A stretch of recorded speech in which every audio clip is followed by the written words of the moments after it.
Top everything and listen to this absolute nightmare. A 74-year-old retired EMT who spent her career saving lives went on vacation in 2012. While she was gone, the county delivered new recycling bins to her curb. She came home to a $300 fine from her HOA because the trash cans were visible while she was out of town. She couldn't afford to pay the fine immediately. That $300 fine for trash cans being visible has now grown to $38,450. This woman who bought her home for $65,000 and dedicated her life to emergency medical service now faces losing everything she owns because recycling bins were delivered while she was on vacation over a decade ago. Cathrine Gibson, a 74-year-old retiree living on Social Security, is about to be foreclosed on and thrown out of her home because corporate HOA vultures have turned a $300 trash can violation into a $38,000 debt that includes attorney fees, interest, and fines for things other people did on her property. She never paid a single fine because she couldn't afford to, and now corporate America is stealing her home. This isn't just elder abuse disguised as property management. This isn't just corporate greed destroying a senior citizen's life. This is the American HOA system functioning exactly as designed, to extract maximum profit from residents until they lose everything they've worked for their entire lives. Do not look away from this story. By the end, you'll understand how easily this could happen to anyone living under HOA control, and why Cathrine's fight represents every American's battle against corporate entities that have more power to destroy your life than the government itself. Smash that subscribe button now, because this story will expose the true horror of how HOAs systematically destroy elderly Americans who can't fight back. Chapter 1. The woman who dedicated her life to saving others. Cathrine Gibson never expected to become a symbol of corporate greed destroying American seniors. For decades, she worked as an emergency medical technician, rushing to scenes of accidents, medical emergencies, and life or death situations where her skills and dedication meant the difference between life and death for countless people. She spent her career helping others in their worst moments, providing medical care and comfort to families facing unimaginable crises. In 1997, Cathrine used her life savings to buy a modest three-bedroom home in Rotonda, West Florida for $65,000. It wasn't a mansion or luxury property. It was a simple retirement home where a woman who had spent her life serving others could enjoy her golden years in peace. The house represented decades of hard work, careful saving, and the American dream of home ownership that previous generations took for granted. Rotonda West seemed like the perfect place for a retired first responder to settle down. A quiet community in Florida where Cathrine could enjoy the sunshine, maintain a small garden, and live modestly on her retirement income. She wasn't asking for luxury or extravagance, just the basic dignity of living peacefully in a home she had worked her entire life to afford. But Cathrine made the same mistake that millions of Americans make every year. She bought a home in an HOA community without fully understanding that she was surrendering fundamental property rights to a corporate entity that would eventually view her as a profit center rather than a neighbor. She assumed that homeowners associations existed to maintain common areas and organize community activities, not to systematically extract money from residents until they lost their homes. For 15 years, Cathrine lived quietly in her Rotonda West home, maintaining her property, paying her bills, and bothering no one. She was the kind of neighbor every community should treasure, responsible, caring, and committed to the well-being of the people around her. Her background as an EMT meant she was always ready to help if medical emergencies arose, bringing professional skills and genuine compassion to a community that should have appreciated her presence.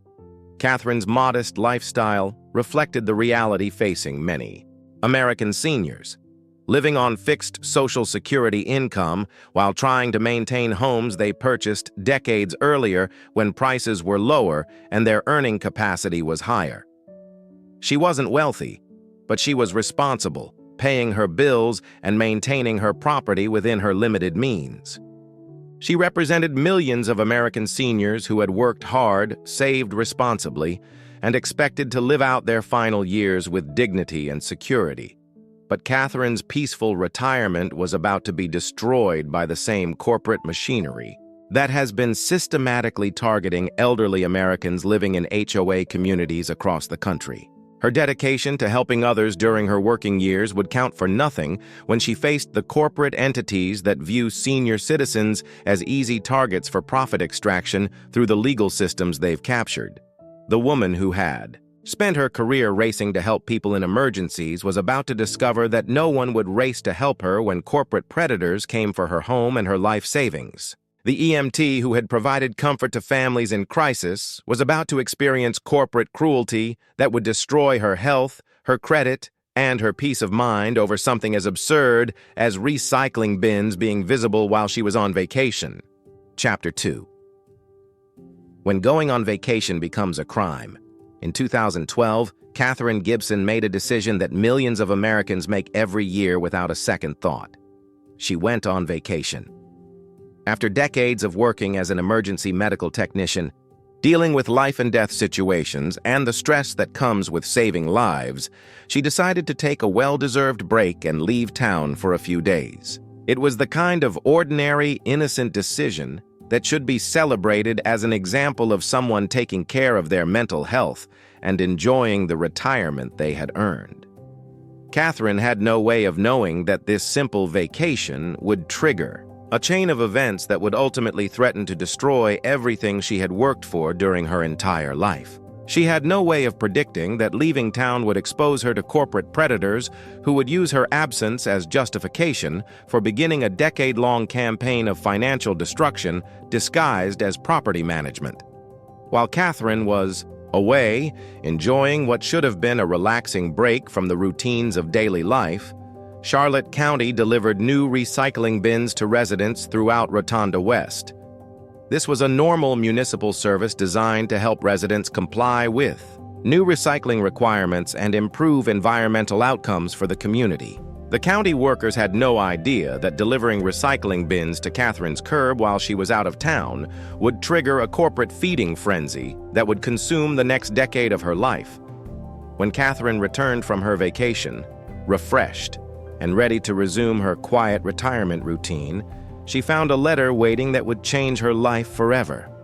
The Rotonda West Association had issued her a $300 fine for having recycling bins visible on her property while she was away. The very bins that the county had delivered for environmental compliance had somehow become violations of HOA aesthetic standards that she was expected to have controlled even while out of town. Think about the absurdity of this situation for a moment. Cathrine was being fined for recycling bins that were delivered by county workers while she was on vacation. She had no control over when the county chose to deliver the bins, no advance notice of their arrival, and no ability to move them while she was out of town. She was being held responsible for the actions of county employees over whom she had no authority and municipal services over which she had no control. The fine itself revealed the arbitrary and predatory nature of HOA enforcement. $300 might not seem like a fortune to wealthy people, but for a retired EMT living on Social Security, it represented a significant portion of her monthly income. For someone who had dedicated her life to public service rather than wealth accumulation, $300 was a substantial financial burden that required careful budgeting and sacrifice to pay. But the amount of the fine was less important than the principle it represented. Cathrine was being punished for circumstances beyond her control, charged money for county actions she couldn't prevent, and held to standards that were impossible to meet without round-the-clock surveillance of her own property. The fine established that she was no longer truly the owner of her home, but a tenant subject to corporate oversight and punishment for activities she didn't control. It would have been easier just to move the garbage pails, Cathrine said later, with the wisdom of someone who now understands how corporate HOA systems function. But they didn't, and then they fined me. This simple statement captures the fundamental cruelty of HOA enforcement. Problems that could be solved through neighborly cooperation or simple communication are instead transformed into revenue-generating violations that trap residents in cycles of debt and punishment. The $300 fine for recycling bins being visible while Cathrine was on vacation wasn't really about aesthetics or community standards. It was about establishing corporate control over a senior citizen living on fixed income, testing whether she would submit to arbitrary authority and pay whatever amount the HOA demanded for whatever reason they invented. It was the opening move in a campaign of financial destruction that would ultimately threaten to take her home.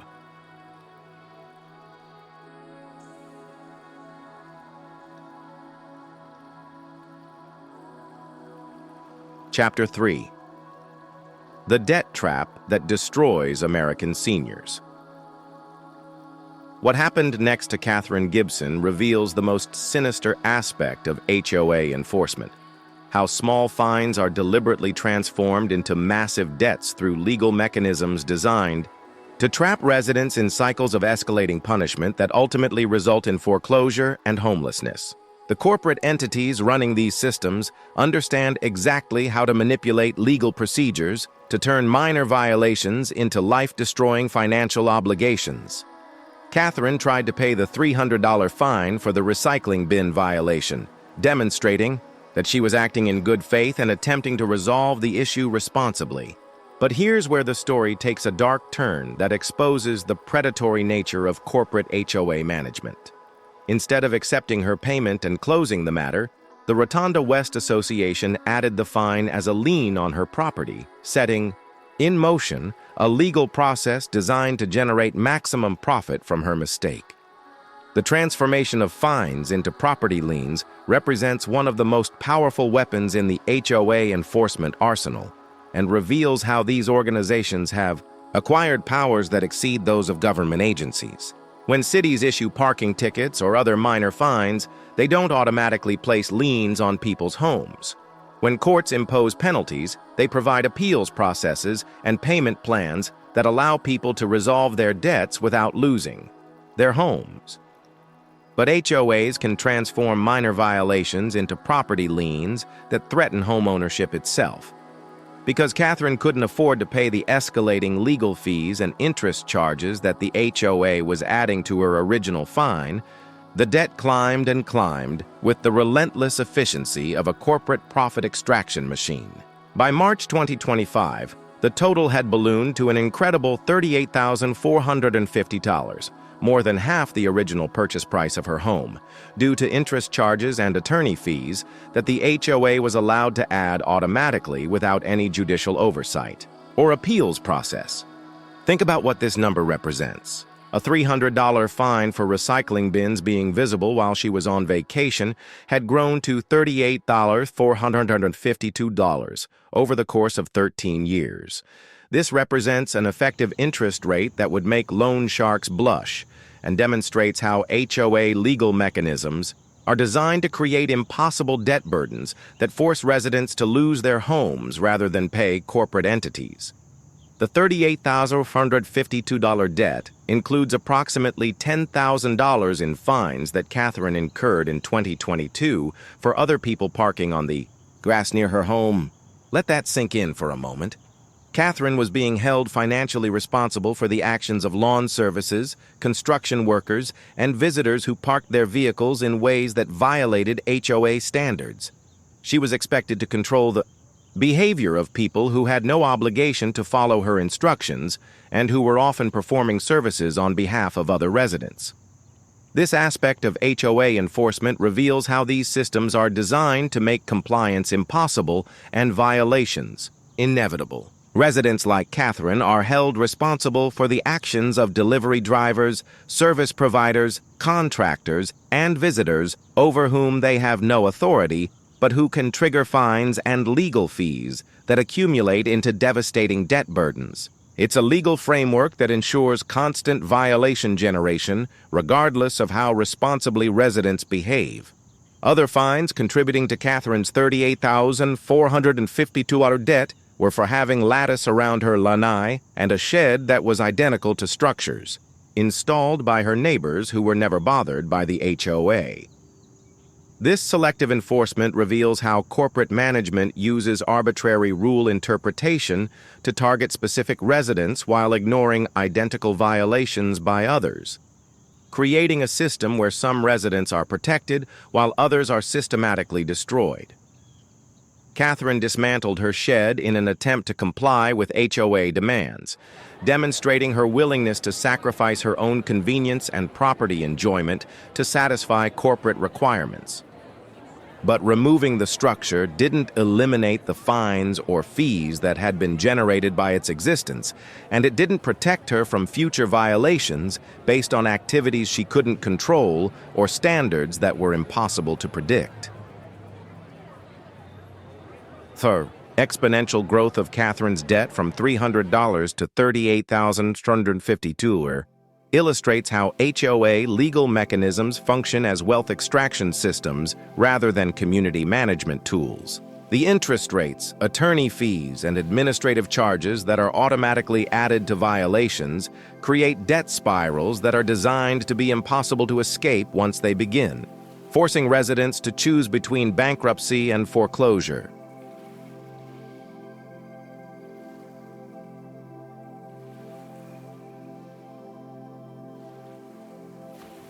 Chapter 5. When tragedy strikes and corporations show no mercy. Just when Cathrine's situation seemed as dire as possible, life dealt her additional blows that would have broken most people and revealed the complete absence of human compassion in corporate HOA management. In 2023, Cathrine's business partner and only family died, eliminating both her primary emotional support and her remaining source of income beyond Social Security. Cathrine and her business partner had operated a water and waste maintenance business that provided modest additional income to supplement her Social Security benefits. This small business represented years of hard work and the kind of entrepreneurial spirit that should be celebrated in American communities.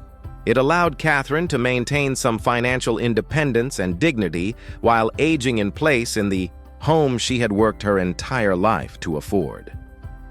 When her partner died, the business collapsed immediately, leaving Cathrine without the supplemental income that had helped her manage the basic expenses of home ownership and daily life. She was suddenly completely reliant on Social Security benefits that were never designed to support the full costs of maintaining a home, especially one that was being systematically attacked by corporate entities generating thousands of dollars in artificial fees and legal costs. The loss of her business partner also meant the loss of her only family, leaving Cathrine isolated and alone just when she needed support most to fight the corporate harassment that was threatening to take her home. The emotional devastation of losing her closest relationship combined with the financial stress of losing her business created a perfect storm that would have challenged anyone, let alone a 74-year-old woman already under siege by predatory HOA enforcement. But the Rotunda West Association showed no mercy, no compassion, and no recognition of Cathrine's changed circumstances. Instead of offering payment plans, sympathy, or basic human decency to a grieving senior citizen facing financial hardship, they continued their relentless pursuit of maximum fee extraction and legal harassment. The corporate machinery grinding toward foreclosure didn't pause for death, grief, or the economic realities facing a widow on fixed income. Cathrine's financial situation became desperate as she tried to maintain her home, pay for basic necessities, and deal with the emotional trauma of losing her closest relationship, while facing corporate entities determined to take everything she had left. Living solely on Social Security meant making impossible choices between food, medication, utilities, and the escalating legal fees that the Rotunda West Association was adding to her debt burden. The timing of her partner's death and business collapse reveals how corporate HOA enforcement specifically targets vulnerable residents who lack the resources to fight back effectively. Had Cathrine been a wealthy resident with family support and legal representation, The original $300 fine for recycling bins would never have escalated into tens of thousands of dollars in debt. But corporate entities understand that seniors on fixed incomes can be systematically destroyed through legal processes they can't afford to challenge. Cathrine has never paid a single fine, not only because she couldn't afford to, but because she correctly recognizes that the fines are unjust and unlawful. Her refusal to submit to corporate extortion represents a principled stand that should inspire every American facing similar harassment. She understands that paying extorted fees only encourages more extortion, and that the entire system is designed to extract maximum money from residents regardless of the legitimacy of the underlying violations. Her current situation represents the complete failure of American systems designed to protect senior citizens from corporate predators.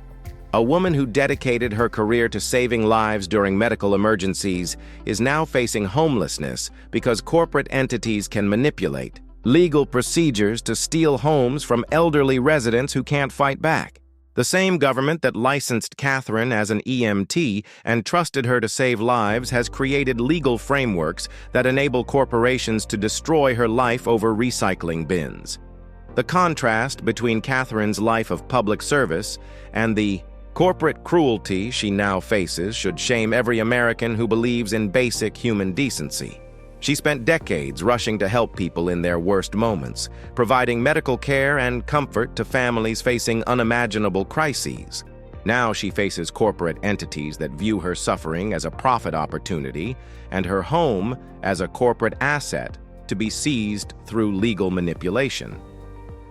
Subscribe and share. This treatment of a retired EMT reveals everything wrong with corporate America. Chapter 6.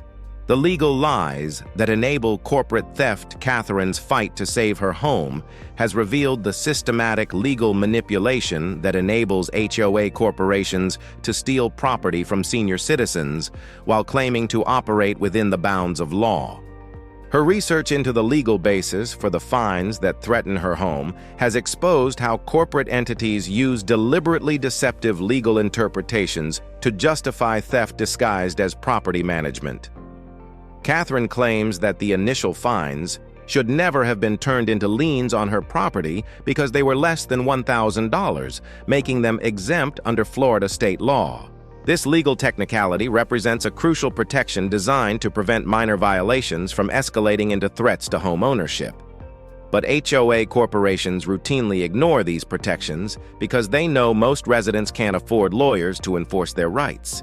The transformation of $1,000 fines into property liens violates the legal protections that Florida lawmakers intended to provide for residents facing minor HOA violations. But corporate entities understand that most people don't know their rights under state law and can't afford legal representation to challenge improper lien placements. They rely on legal ignorance and financial desperation to enable theft that would be impossible if residents had access to competent legal advice. Cathrine's research into her deed restrictions revealed another layer of corporate legal manipulation. Despite spending hours reading through all 34 pages of her governing documents, she could find no prohibition against the lattice installation that generated thousands of dollars in fines. The HOA simply declared her lattice a nuisance without any basis in the written rules that residents are expected to follow. This arbitrary interpretation of deed restrictions reveals how HOA enforcement operates outside the rule of law that should govern property relationships. Residents are told they must follow written rules, but corporate managers can invent new violations based on their personal preferences without any connection to the documents that residents signed when they purchased their homes. It's a legal framework that enables unlimited corporate authority regardless of what the actual governing documents say. The selective enforcement that allowed Cathrine's neighbors to maintain identical sheds while she was fined thousands of dollars for the same structures violates basic principles of equal treatment under law. When corporate entities enforce rules against some residents while ignoring identical violations by others, they're operating as arbitrary authorities rather than legitimate property managers bound by consistent legal standards. Cathrine's situation demonstrates how HOA legal mechanisms function as wealth extraction systems rather than legitimate property management tools. The interest rates, attorney fees, and administrative charges that automatically accumulate on unpaid fines create debt spirals designed to be impossible to escape, forcing residents to choose between bankruptcy and foreclosure regardless of whether the underlying violations were legitimate. The legal framework that enables Cathrine's persecution reveals how state legislatures have essentially legalized corporate theft by granting HOAs powers that exceed those of government agencies, while eliminating the constitutional protections that limit government authority. Private corporations can now seize homes through processes that would be unconstitutional if used by actual government entities. Cathrine's appeal to the Florida Attorney General, state lawmakers, and the governor's office seeking reform reveals her understanding that individual legal challenges are insufficient to address systematic corporate abuse. The HOA industry has captured enough of the legal system to make individual resistance nearly impossible, requiring legislative solutions that address the fundamental power imbalances between corporations and residents. Her exploration of class action, lawsuits, and work with legislators to introduce HOA reform legislation demonstrates the kind of systematic resistance that's necessary to challenge corporate entities that have acquired governmental powers without democratic accountability. Individual homeowners can't fight these systems alone. It requires coordinated political action to restore the balance between corporate authority and resident rights.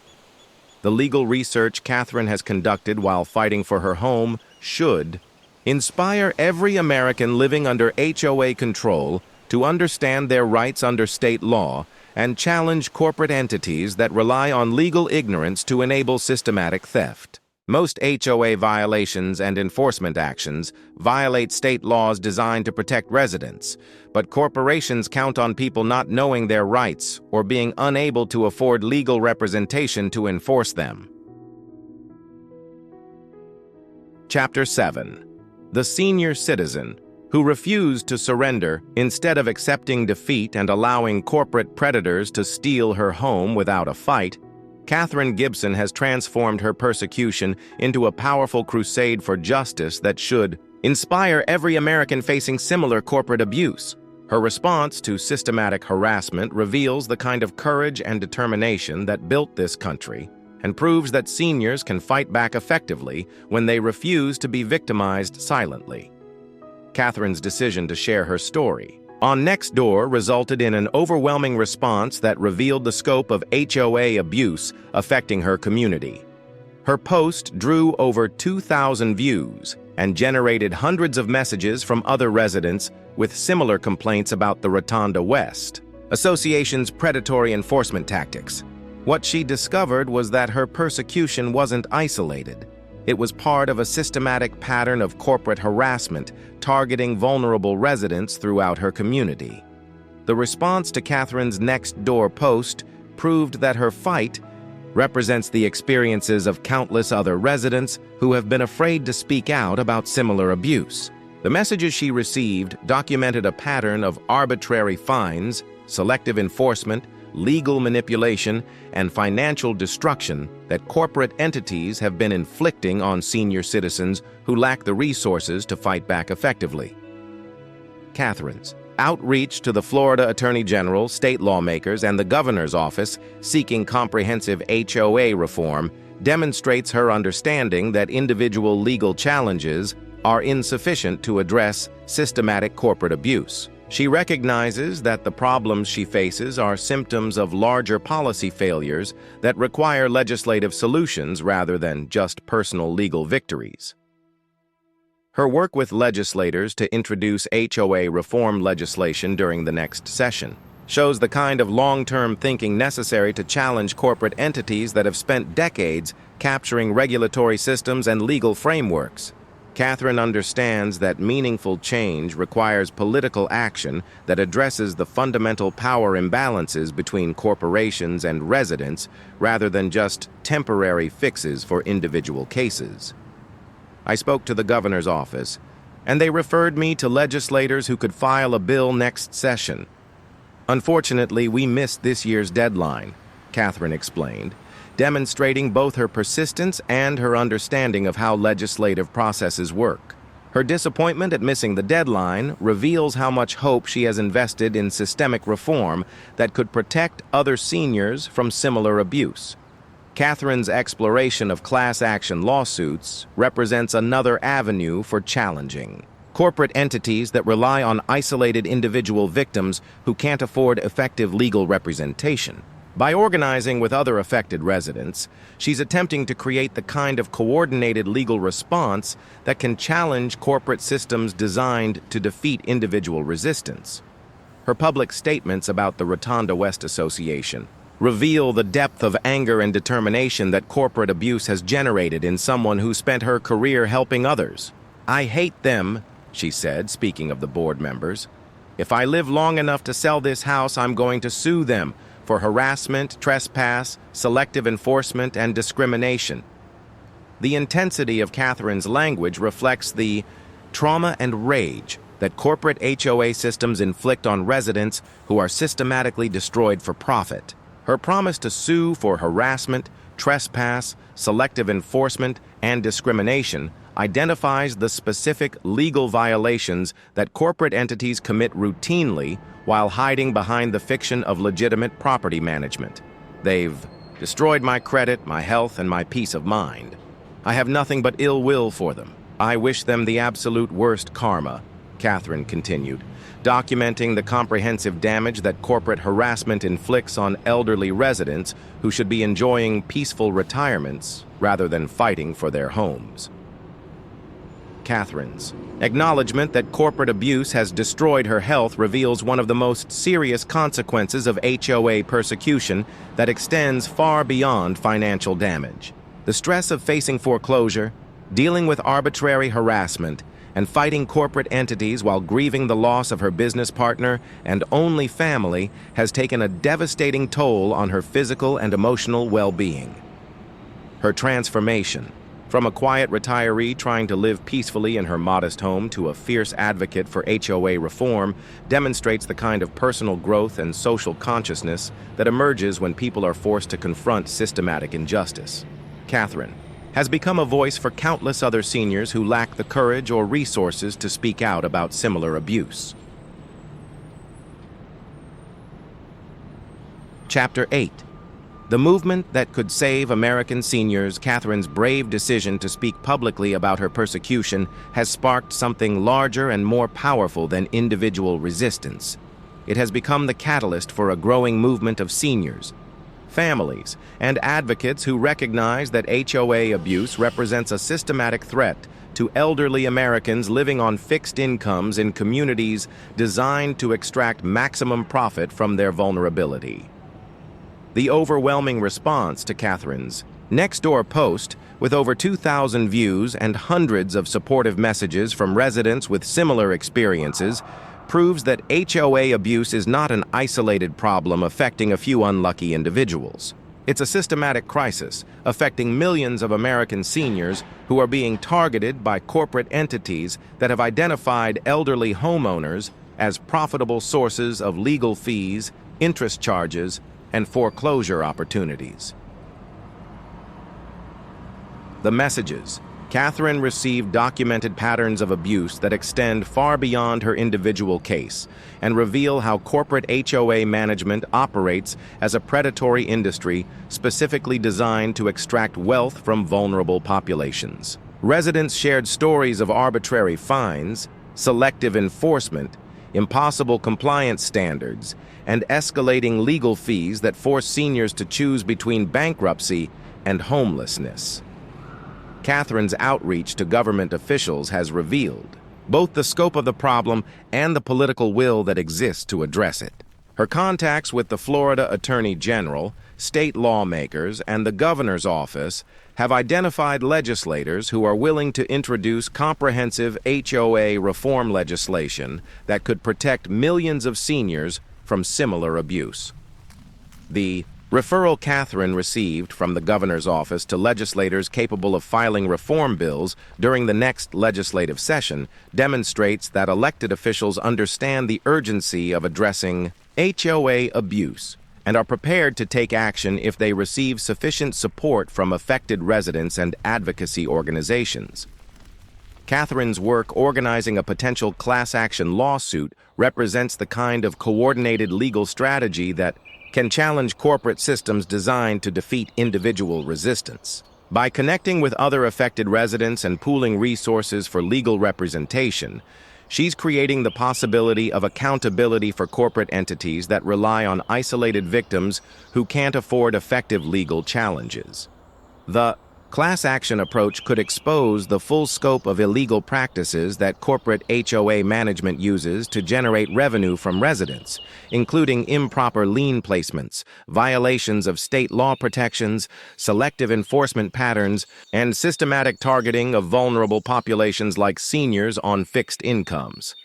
Cathrine's transformation from victim to advocate has inspired other seniors facing similar abuse to speak out about their experiences and join collective efforts to challenge corporate systems that have operated with impunity for too long.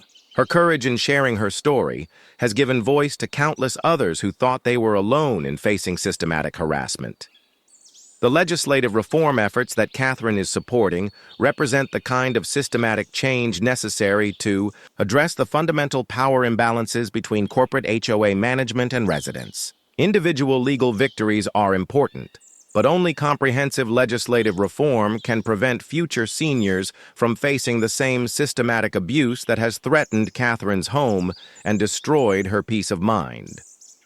The reform legislation being developed with Cathrine's input addresses key issues including limits on fines and fees, protection for seniors on fixed incomes, requirements for legitimate basis before placing liens, restrictions on selective enforcement, and enhanced appeals processes that provide meaningful due process protections for residents facing corporate harassment. Cathrine's advocacy has also attracted attention from national organizations that monitor elder abuse and corporate predatory practices, creating opportunities for broader coalition building that could result in federal legislation protecting seniors from HOA abuse across the country. The movement that has grown from Cathrine's individual fight demonstrates how personal courage, in the face of systematic injustice, can inspire broader social change that protects vulnerable populations from corporate predators. Her refusal to surrender quietly to corporate theft has become a rallying cry for millions of Americans living under similar threats. Chapter 9. The choice that defines America's treatment of seniors, Cathrine Gibson's fight to save her home from corporate predators, represents the most fundamental choice facing American society today. Whether we will protect vulnerable seniors from systematic corporate abuse or allow predatory entities to continue stealing homes from elderly citizens who dedicated their lives to serving others. At 74 years old, after spending her career as an emergency medical technician rushing to help people in their worst moments, Cathrine should be enjoying the security and dignity that comes with successful home ownership and a lifetime of responsible financial management. Instead, she's fighting for her survival against corporate entities that view her fixed income and advanced age as vulnerabilities to be exploited rather than circumstances deserving respect and protection. The transformation of a $300 fine for recycling bins being visible while Cathrine was on vacation into $38,452 in debt that threatens her home represents everything wrong with how American corporations treat elderly citizens who lack the resources to fight back effectively.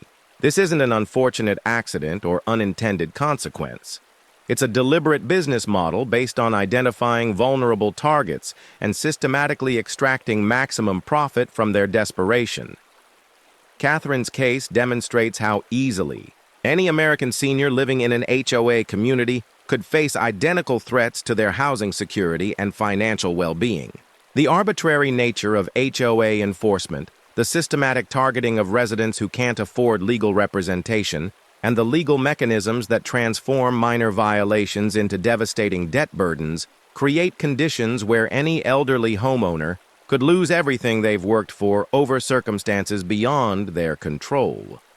The selective enforcement that allowed Catherine's neighbors to maintain identical structures while she faced thousands of dollars in fines reveals how corporate HOA systems operate as arbitrary authorities rather than legitimate property managers bound by consistent legal standards. When enforcement depends on corporate preferences rather than written rules, every resident lives under the constant threat of financial destruction for activities that may be ignored when performed by their neighbors.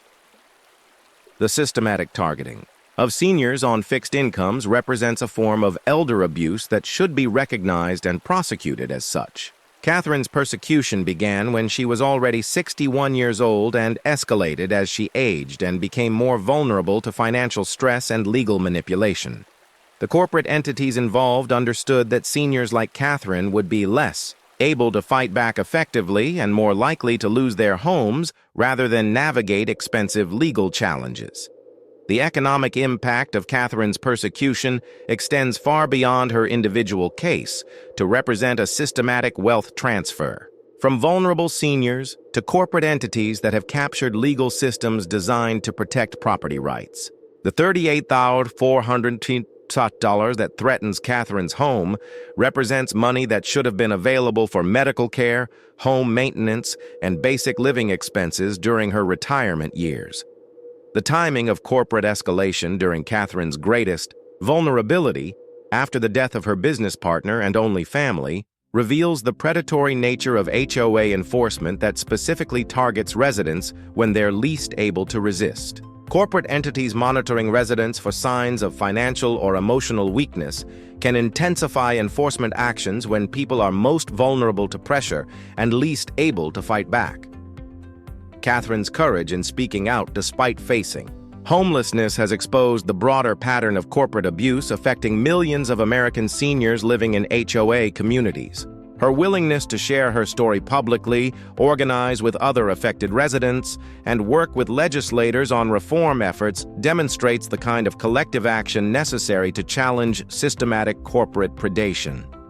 The response to Catherine's advocacy, including thousands of views on her social media posts and hundreds of messages from residents with similar experiences, proves that her case represents a widespread crisis rather than an isolated incident.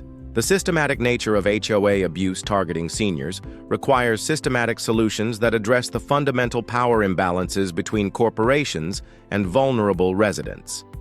The legislative reform efforts that Cathrine is supporting represent hope for millions of American seniors who currently live under threat of similar corporate abuse.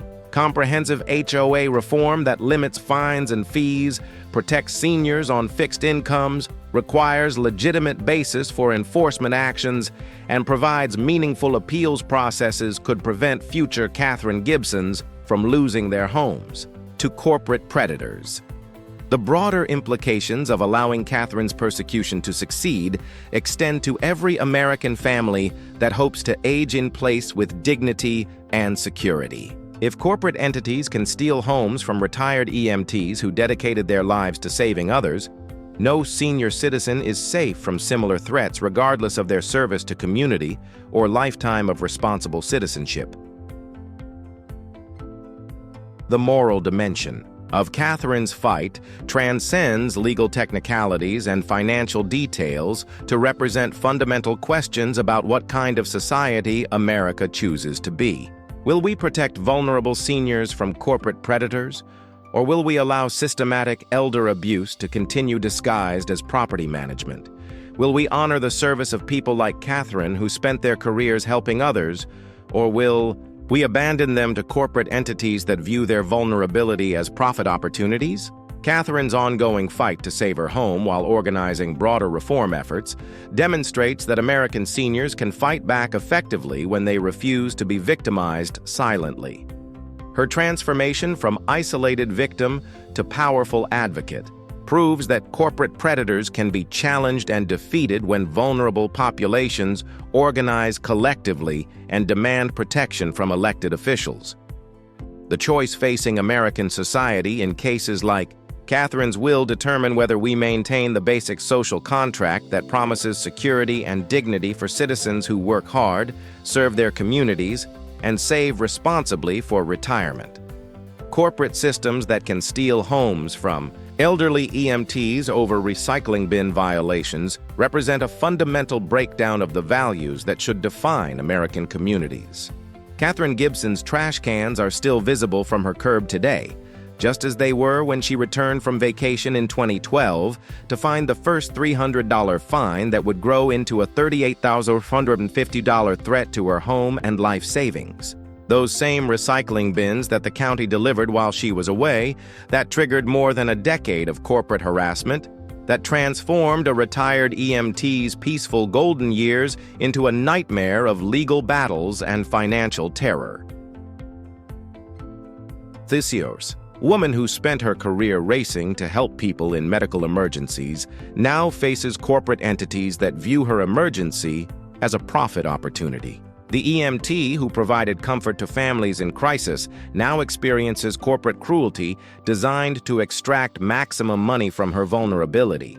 The first responder who dedicated her life to saving others has discovered that no one will rush to save her from corporate predators stealing her home. Cathrine's story has become more than one senior's fight against corporate abuse.